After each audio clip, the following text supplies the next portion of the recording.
Bonjour et bienvenue dans le magazine Alerte Export de novembre 2015.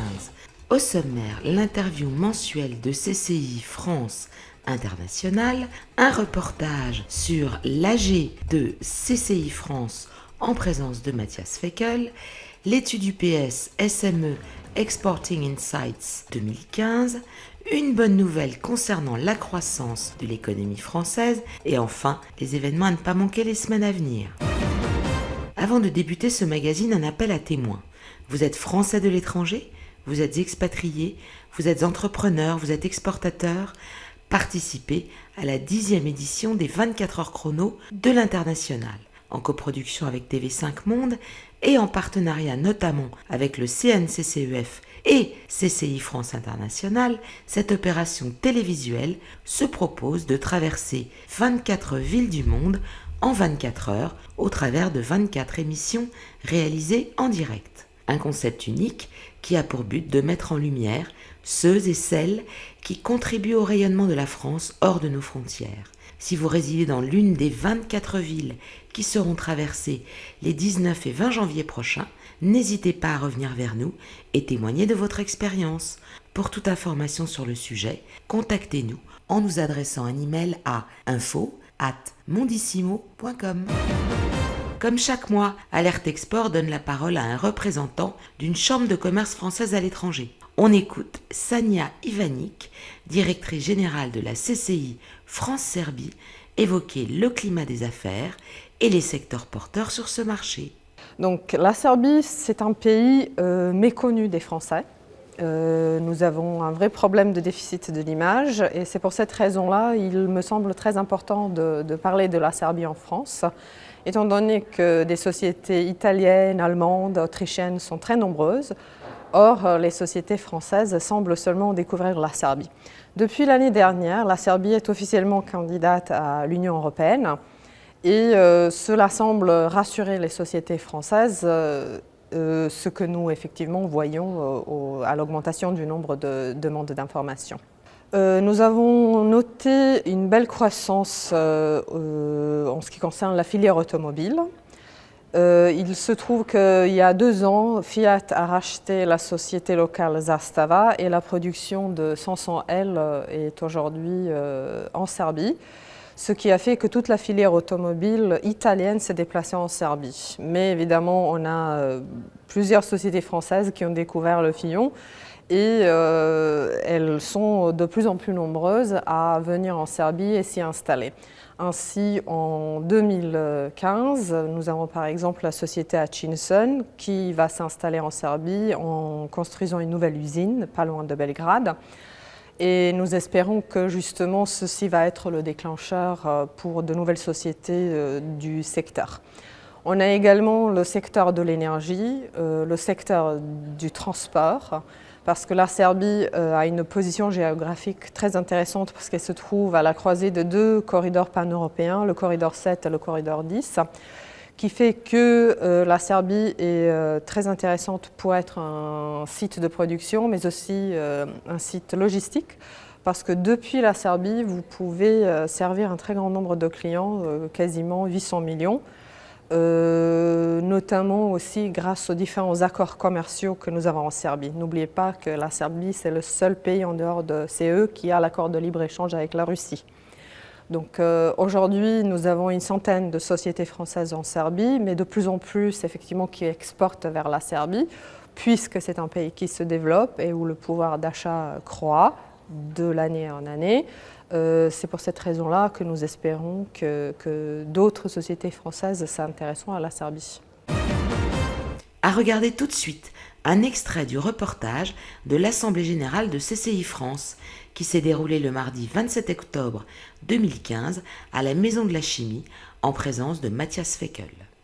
Vous remercier de votre invitation ici et vous dire bien sûr le bonheur que j'ai à partager ce moment, cette table ronde d'échange dont je salue les différents intervenants, dont je salue aussi la tenue car elle montre le travail en commun qui est engagé. Vous le savez, à l'international, la défense de l'économie française prend plusieurs aspects. Il y a bien sûr d'abord tout ce qui se passe en interne, c'est-à-dire le mouvement de réforme inédit qui est engagé par le gouvernement.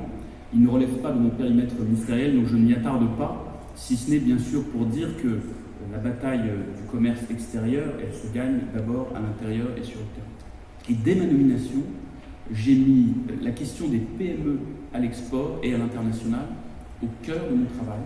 Un sujet à retrouver dans son intégralité dans la rubrique WhatsApp de News21.tv. Le slip porte-drapeau du savoir-faire à la française. C'est le défi qu'a relevé Guillaume Guibaud, le jeune président du slip français. Ce jeune entrepreneur, à peine sorti d'HEC, s'est lancé dans l'aventure avec comme objectif mettre la lumière sur ses sous-vêtements 100% made in France. 3 ans plus tard, il en a vendu 100 000 et a conquis plusieurs pays étrangers. Sa recette, de la qualité et du marketing sur les réseaux sociaux. Reconnaissant que même si fabriqué en France coûte jusqu'à 5 fois plus cher qu'ailleurs, la renommée du savoir-faire de nos artisans et l'image du luxe indissociable de celle de la France lui aura permis de vendre ses slips jusqu'en Asie. Une performance à saluer. Selon l'étude UPS, SME Exporting Insight 2015, réalisée auprès de 10 717 gérants et dirigeants de petites et moyennes entreprises des secteurs de l'automobile, de la santé, de la haute technologie, de l'industrie et de la distribution dans 7 pays européens, Allemagne, Belgique, France, Italie, Pays-Bas, Pologne et Royaume-Uni, 2 enseignements majeurs seraient à retenir. D'une part, que les PME qui exportent sont plus performantes que celles qui n'exportent pas, et d'autre part, que les PME européennes sont de nouveaux exportateurs passifs.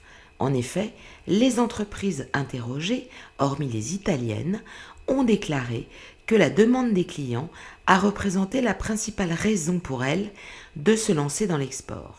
L'étude conclut indiquant que les exportations contribuent de manière de plus en plus significative aux résultats des PME européennes et à la croissance globale de l'Europe. Les résultats de cette étude, dans leur intégralité, sont à consulter sur ups.com. Enfin, une bonne nouvelle que l'on peut lire dans la presse. La croissance de l'économie française a progressé de 0,3% au 3e trimestre 2015 et fait ainsi mentir l'INSEE qui avait avancé le chiffre de 0,2%. Une croissance à laquelle la hausse des dépenses de consommation des ménages, la légère accélération de l'investissement des entreprises et surtout la reconstitution des stocks, notamment dans l'automobile, qui gonfle de 0,7 points le PIB, ont contribué à l'inverse du commerce extérieur qui, lui, plombe le résultat du PIB, enregistrant moins 0,7%. En cause, un repli des exportations des matériels de transport et une hausse des importations, notamment en hydrocarbures. Et pour finir, les événements à ne pas manquer les semaines à venir.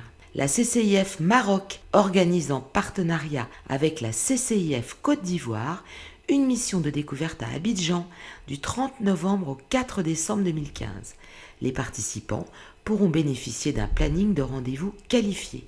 Pour en savoir plus, contactez Monsieur Hassan Atou, l'adresse atou@cfcim.org. Si le marché brésilien est un de vos objectifs, participez à une formation qui aura lieu le 17 novembre à la CCIP Paris-Île-de-France à Paris. Elle vous offrira des clés pour communiquer, négocier et travailler avec les Brésiliens. Une occasion pour décrypter les valeurs et la culture du Brésil et mieux vous y adapter. Renseignements entreprise.cci-paris-idf.fr.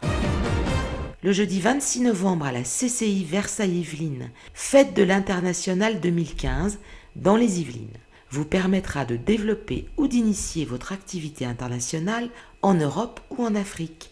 Au programme, la rencontre avec des équipes des CCI françaises de 15 pays d'Europe et d'Afrique, ainsi que des spécialistes qui vous aideront à valider vos projets sur ces continents et vous renseigneront sur différentes thématiques. Pour en savoir plus, fêtedelinternational.fr/CCI78. Alors, bon mois de novembre et rendez-vous en décembre.